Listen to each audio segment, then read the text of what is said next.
is no stranger to controversy and bad decisions. In fact, when you think of Twitch, you often think of horrible choices they've made. They just go together like spaghetti and meatballs. But yesterday, all hell broke loose. Sin flooded the platform.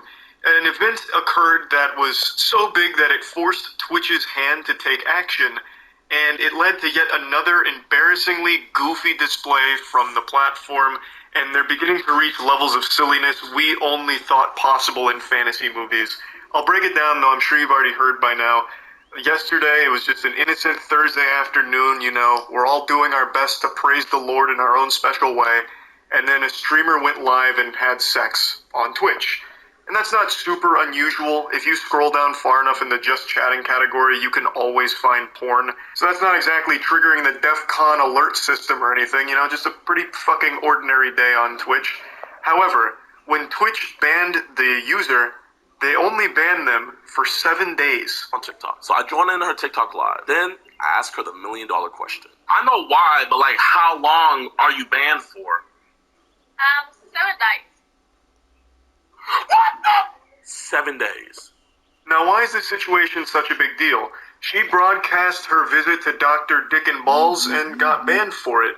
The problem is how long she was banned for. 7 days. You see, Twitch is very inconsistent with its enforcement of the rules. Sometimes it'll ban a streamer for a month because of one really small issue, or even no issue at all, like a misunderstanding. Sometimes it'll permanently ban streamers over fucking nothing. They don't enforce their rules equally across the platform. Similar to what YouTube was just called out for by Corey Kinshin.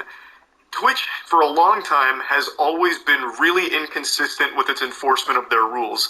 And what you just saw there was a YouTuber named Gideon, a massive YouTuber, and he used to be a Twitch streamer until he got banned 8 months ago. 8 months ago, Gideon was streaming and told his viewers to go to Pokemon's chat and spam L+ ratio, and he was permanently removed from the platform, calling it a hate brigade.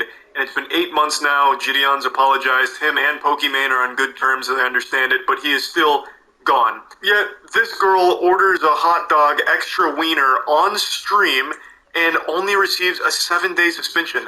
It just makes no sense how the biggest possible rule could be broken, and yet they only receive a minimal suspension, whereas one singular case of bad behavior from Gideon doing the raid on Pokimane is apparently so heinous that it's worthy of a lifetime ban.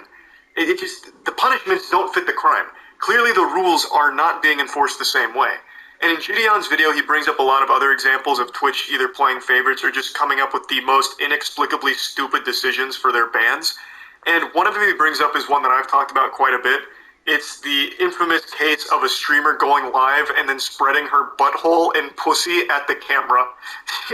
She goes live and then just puts her ass right at the camera and just fully goatsies her chamber of secrets and has the pussy flaps all visible and everything.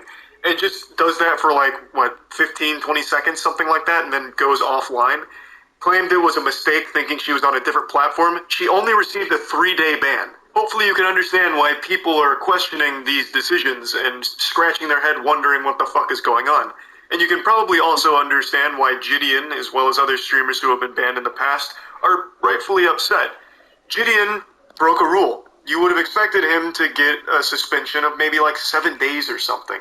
He harassed another streamer, that's a violation, so he gets a 7-day suspension, and that probably should have been the end of it. But instead he got permanently banned, and they've stood beside it for 8 months. So he's been banned forever because of being mean to another streamer. Meanwhile, this lady just broke the biggest possible rule on the platform and only received 7 days.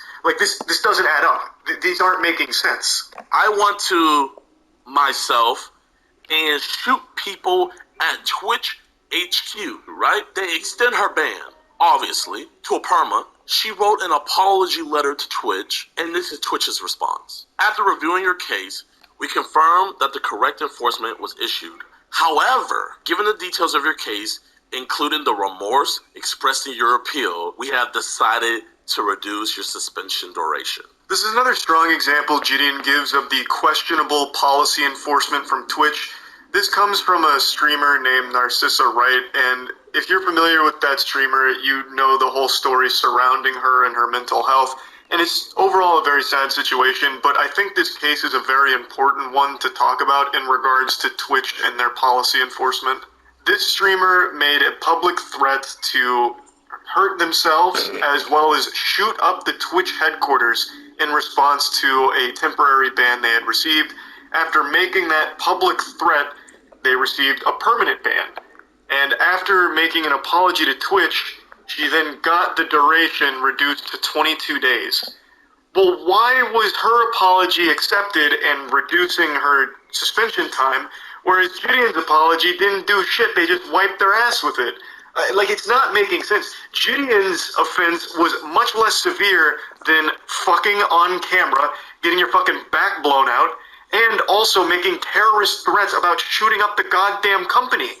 His is so trivial in comparison to all of those things, and yet his is the most severe punishment so far. And he's not alone. There's other streamers that have received permanent bans or extremely lengthy bans over small things. One that I've cited a lot is Forsen's ban a couple years ago, where Forsen accidentally flashed an inappropriate picture on stream and received a full month ban for a very genuine mistake, and only was there for like a single fucking pixel. It was like a second, but still, he received a much harsher sentence than someone actually having sex on stream. It's just ridiculous. There's no consistency to their rule enforcement, and the duration of their bans make absolutely no sense. I also don't understand the argument that a lot of you are going to make about how Twitch makes more money off a girl having sex than just like a normal streamer like Gideon. That's just blatantly wrong. She was not a big streamer. The girl that just recently got fucked on cam was not a big streamer by any means. I think she had like fucking 10 or 15 viewers at the time it happened.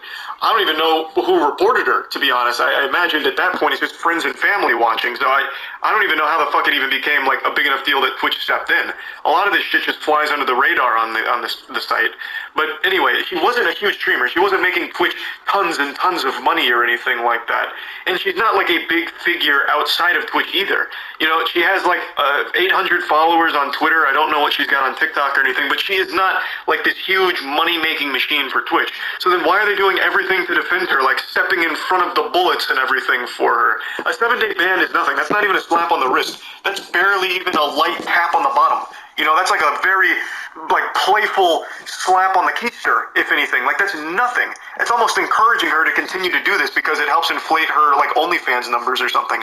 Why are they being so lenient on their rules for people that just exploit their platform, but then they'll feel totally fine to fuck people in the face like Gideon, Forsen, and a ton of other big streamers I can name?